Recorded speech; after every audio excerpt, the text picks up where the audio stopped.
ఉంది. ఆది యందు వాక్యం ఉండెను, వాక్యము దేవుడి యొద్ద ఉండెను, వాక్యమే దేవుడై ఉండెను. 14వ వచనంలో ఏముందంటే ఆ వాక్యమే కృపాసత్య సంపూర్ణుడుగా మన మధ్య నివసించను. అంటే ఇప్పుడు ఒక మనిషి ఉన్నాడండి, ఒక మనిషి ఉన్నాడు, అతని పేరు వాడుకోవచ్చు, పలానా ఆయన పేరు చెప్పి ఒక పని చేయొచ్చు. కానీ ఆయన గొప్పవాడా, ఆ పేరు గొప్పదా? ఆయనే గొప్పవాడు కదా. పేరు అనేది తాత్కాలికమే, కానీ ఆయన ఆ మనిషి వస్తే విలువ.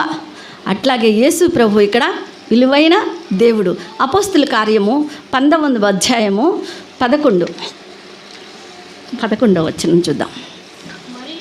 మరియు దేవుడు పౌలు చేత విశేషమైన అద్భుతములు చేయించెను. అతని శరీరమునకు తగిలిన చేతి గుడ్డలైనను, నడికట్లైనను రోగుల యొద్దకు తెచ్చినప్పుడు